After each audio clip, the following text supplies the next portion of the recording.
Bismillahirrahmanirrahim. Assalamualaikum warahmatullahi wabarakatuh.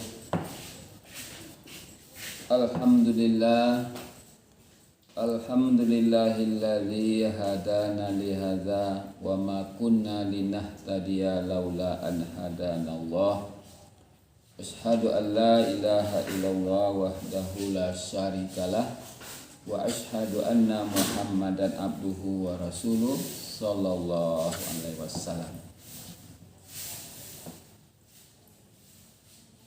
Para pirsawan yang berbahagia, pada kesempatan ini marilah kita selalu bersyukur kepada Allah Subhanahu wa taala, yang mana kalau kita bersyukur Allah akan selalu menambah nikmat-Nya kepada kita. Selanjutnya salawat dan salam marilah kita hadiahkan kepada junjungan kita, yakni Nabi besar Muhammad sallallahu alaihi wasallam dengan ucapan Allahumma shalli ala Muhammad wa ala ali Muhammad.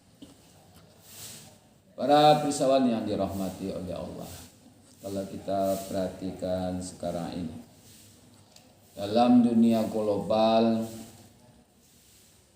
dengan kemajuan teknologi, terutama teknologi informasi, apa yang terjadi hari ini dalam hitungan menit bahkan detik pada hari itu kita bisa melihat tayangannya, terutama melalui media HP kita. Begitu kecilnya dunia ini dengan teknologi. Dari informasi-informasi yang masuk, maka sebenarnya itu tantangan buat kita. Kalau kita tidak bisa menseleksi, memilah informasi-informasi yang masuk ke dalam media, terutama hati kita, dan ini akan bisa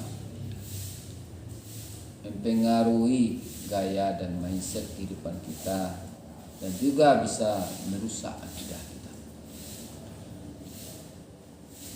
Nah, kita sebagai orang yang beriman, orang Islam, maka sebelum kita meyakini adanya Allah ini, tentu kita, terutama kita umat Islam, kita terlahir dari keturunan bapak dan ibu kita Islam, dan otomatis kita sebagai anaknya juga jadi orang yang beragama Islam. Maka setelah kita terlahir menjadi orang yang beriman, menjadi orang Islam, maka setelah kita diberi akal oleh Allah, maka kita dididik oleh orang tua kita agar dasar-dasar keimanan, keislaman yang telah ditanamkan oleh orang tua kita tersebut harus kita perdalam lagi melalui namanya pendidikan. Maka pendidikan ini sangat menentukan arah dan tujuan hidup kita di dalam menjalani hidup dan kehidupan ini. Maka itu perlu kita perbaharui, harus kita dalami, bagaimana diingatkan oleh Rasulullah dalam masalah iman ini,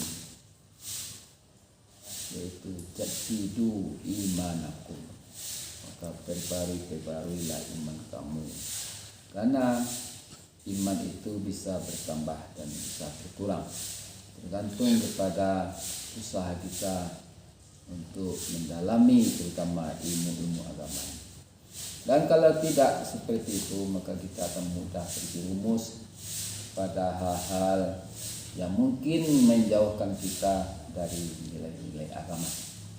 Nah, coba sekarang kita lihat dalam fenomena akhir-akhir ini, kita banyak mendengar dan juga informasi yang masuk. Bagian dari umat Islam kita di Indonesia ini masih ada juga yang fanatik Masih ada juga yang su'ubiyah dan mengkultuskan tokoh-tokoh tertentu di dalam kehidupannya. Bahkan ada yang mengatakan seperti ada mazhab Soekarno, ada pula yang mengatakan Soekarno itu adalah nabi. Nah ini kan sudah kebablasan ya. Bahkan presiden kita sebagai yang telah mendirikan bangsa Indonesia ini, dan beliau yang telah memproklamasikan kemerdekaan kita ini, beliau sendiri mengatakan di waktu dia menyampaikan pidatonya tentang dasar negara kita, Pancasila, apa kata beliau?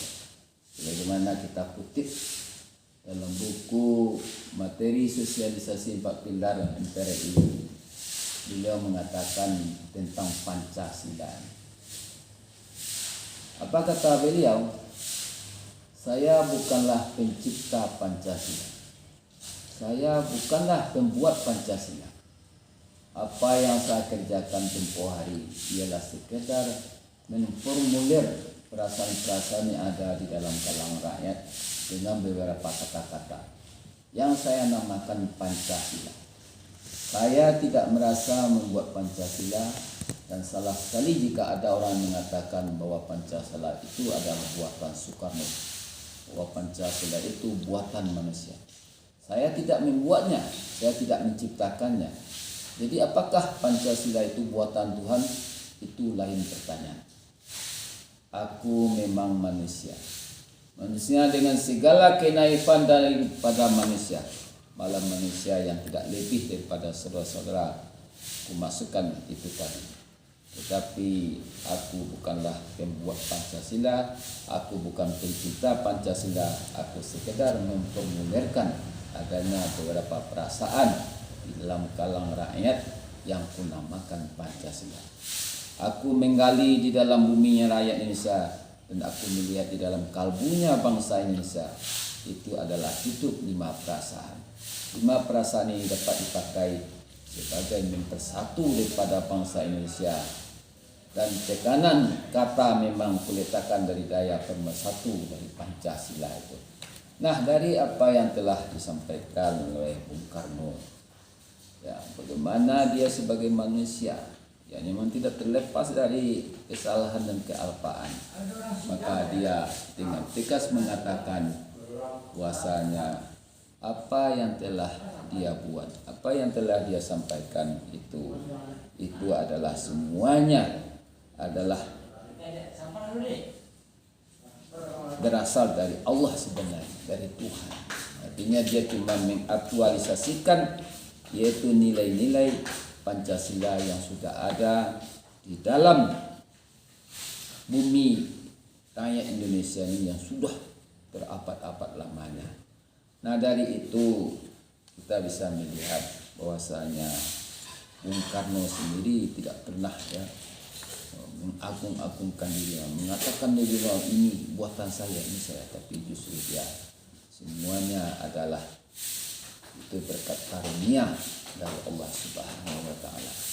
Maka bagi kita apa yang pelajaran dapat kita ambil, maka salah besarlah kalau ada di antara kita bangsa Indonesia ini sampai memutuskan sampai segitunya mengatakan Bung Karno itu nabi. Bung Karno itu adalah manusia terbaik, jadi tauladan. Memang dia tidak luput dari kesalahan. Oleh sebab itu mari kita jauhi fanatik, su'ubiyah, merasa mengkultuskan tokoh-tokoh tertentu. Nah, kalau ini akan menghilangkan logika, akan menghilangkan rasional dalam kehidupan kita, karena agama kita adalah agama akal. Maka Allah sangat mengagungkan akal ini bagi kita, karena tidak ada agama bagi orang yang tidak berakal. Oleh sebab itu mari kita mantapkan akidah kita, yaitu syahadat kita la ilaha illallah Muhammadar Rasulullah, artinya tidak ada yang disembah tidak ada yang ditaati, tidak ada yang dipatuhi kecuali hanya Allah. Dan juga kita bersyahadat bahwasanya Nabi Muhammad itu adalah utusan Allah. Maka dengan penjabaran tentang makna dari syahadat itu, maka insya Allah akidah kita akan lurus.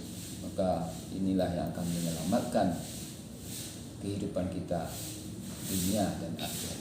Para persoalan yang berbahagia, mudah-mudahan dari apa yang telah kita sampaikan ini bisa kita memaknainya, bisa kita memahaminya, bahwasanya kita tidak boleh mengkultuskan seseorang, kita tidak boleh terlalu berlebihan mencintai seseorang, dan ini akan bisa membuat kita fanatik dan su'udiyah, karena ini di dalam agama kita tidak diperkenankan hal-hal yang seperti itu.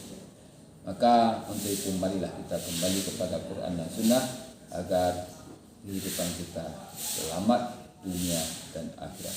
Mungkin demikian saja para persoalan yang dapat kita sampaikan pada kesempatan ini. Terima kasih atas segala perhatian dan mohon maaf atas segala kekurangan. Billahi taufiq wal hidayah. Wassalamualaikum warahmatullahi wabarakatuh.